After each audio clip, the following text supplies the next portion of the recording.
Welcome back बच्चों, Vajpayee search channel. आज कक्षा 10वीं का इंग्लिश का पेपर संपन्न हुआ है। शासकीय हाई स्कूल माजीपुर के शिक्षकों के द्वारा ये आपको विभिन्न विषयों के प्रश्नों के आंसर्स बताए जा रहे हैं। आइए आज हम इंग्लिश का पेपर हल करते हैं। इंग्लिश का पेपर में सेक्शन ए, पहला क्वेश्चन जो था वो अनसीन पैसेज का था। Read the passage carefully and answer the questions given below. एक आसान पैसेज आया हुआ था, 5 ऑप्शंस थे एमसीक्यू वाले, जिनमें पांचों को क्वेश्चन को करना था। पहला क्वेश्चन देखिए था, the ultimate challenge these days is to. The ultimate challenge these days is to, इसका आंसर है B, make your mind calm. ये पहले क्वेश्चन का आंसर था। दूसरा क्वेश्चन देखिए, question number 2, meditation help student. Meditation student को किस तरह हेल्प करता है? इसका आंसर ए है, to improve your long term performance in studies. तीसरा क्वेश्चन था, the simplest form of meditation is. Meditation का सबसे सिंपलेस्ट फॉर्म क्या है? तो इसका आंसर है third C, focusing on breathing. चौथा क्वेश्चन था, द वर्ड मेडिटेशन इज, मतलब मेडिटेशन वर्ड क्या है?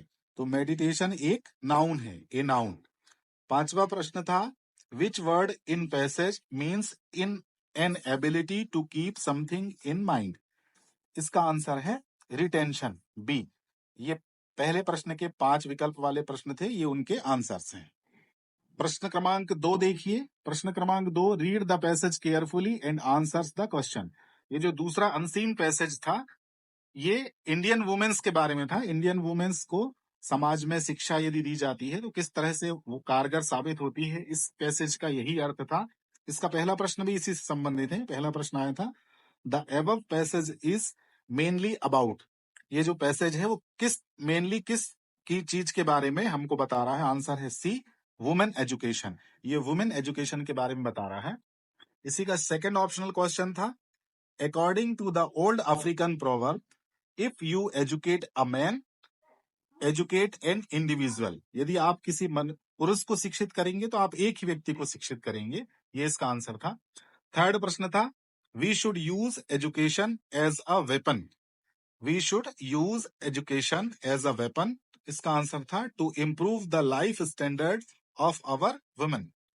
चौथा था, which word is the passage means demand of money और अदर थिंग्स बिफोर और ड्यूरिंग द मैरिज। इसका आंसर है डाउरी। डाउरी मीन्स दहेज। पांचवा था, वुमेन एजुकेशन। वुमेन एजुकेशन में ए, बी और सी तीनों आएंगे, इसका मतलब डी आंसर आएगा। All of these helps a nation become fully developed, bring down the ratio of inequality.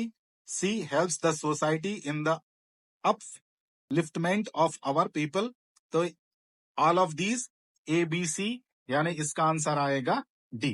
ये थर्ड क्वेश्चन है, read the passage carefully and answer the questions given below it. इस passage को हमको ध्यान से पढ़ना था। इसमें 2 प्रश्न होते हैं, गिव अ सुटेबल टाइटल और मेक नोट्स ऑन इट। बहुत ही आसान पैसेज ये आया था। There are some benefits of solar energy. पहले सेंटेंस में ही इसका है जो सुटेबल टाइटल है वो आपको मिल सकता था, benefits of solar energy. First of all, use the solar energy is good for our environment. 1.1 करके हम लिख सकते थे कि सोलर एनर्जी की बेनिफिट क्या है। पहला बेनिफिट है कि गुड फॉर एनवायरमेंट, एनवायरमेंट के लिए अच्छा है। Emit harmful green house gases, ये सेकंड पॉइंट हम लिख सकते थे। द इजी टू इंस्टॉल, ये लिख सकते थे। इस तरह हमको इनके छोटे छोटे पॉइंट बनाकर लिखना था और इसका जो आप सब टाइटल लिखना था इसको, ये सूटेबल टाइटल सबसे आसान था, benefits of solar energy.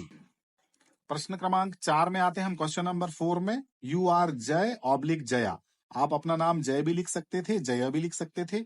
A student of class 10th A, आप क्लास 10th के ए सेक्शन के स्टूडेंट हैं। In government model HSS higher secondary school Ujjain, Ujjain के government model higher secondary school के आप स्टूडेंट हैं। Write an application to your principal, अपने principal को आपको एप्लीकेशन लिखने था जो ग्रांट यू 3 days लीव, आपको 3 दिन की छुट्टी चाहिए। लेकिन इसमें एक ध्यान रखने वाली बात थी, on account of your elder brother's marriage. Elders brothers marriage के लिए 3 दिन की छुट्टी आपको चाहिए, उस पे आपको एक एप्लीकेशन लिखनी थी। ये बहुत सिंपल थी। क्वेश्चन नंबर 5 में देखिए, राइट एन ऐसे about 150 words on any one of the following topics. इसमें 2 क्वेश्चन थे 5वें में, अथवा में भी दे दिया था। अतः अथवा में एक आपको importance of games and sports पर पैराग्राफ लिखना था, या ये जो 5 विषय हैं, importance of trees, save water, my hobby, the game I like most, science in daily life, इस पर आपको एक पैसेज लिखना था, 5 अंक का जो आया था। प्रश्न क्रमांक 6 देखो बच्चों, look at the visual input given below and produce a small paragraph in about 75 words. ये एक पिक्चर पैराग्राफ है। इसका जो मेन आपको टाइटल लिखना था, गुड हैबिट्स। गुड हैबिट्स के बारे में लिखना था कि गुड हैबिट्स क्या है। आप ये जो पॉइंट्स दिए हैं, जैसे get up early, do some exercise, have a healthy breakfast, या maintain cleanliness around you, respect teachers and elders, और go to bed early. It is, आपको इसमें सिर्फ it is जोड़ना था, it is get up early, या it is do some exercise, या we should, 2 चीज आप जोड़ सकते थे, we should get up early, we should do some exercise, we should have a healthy breakfast। यदि हम we should जोड़ देते और बाकी इसको उतार देते तो आपकी 1 2 3 4 5 6 लाइन बन जाती, इसमें आपको 3 नंबर मिल जाते। we should get up early, we should do exercise, इस तरह आपको जोड़ना था। अतः ये पहले 6 प्रश्नों के आंसर हमने आपको बता दिए। नेक्स्ट वीडियो में हम प्रश्न क्रमांक 7, 8, 9 और 10 इन प्रश्नों पर चर्चा करेंगे। तब तक आप चैनल को देखते रहिए, लाइक करिए, सब्सक्राइब करिए।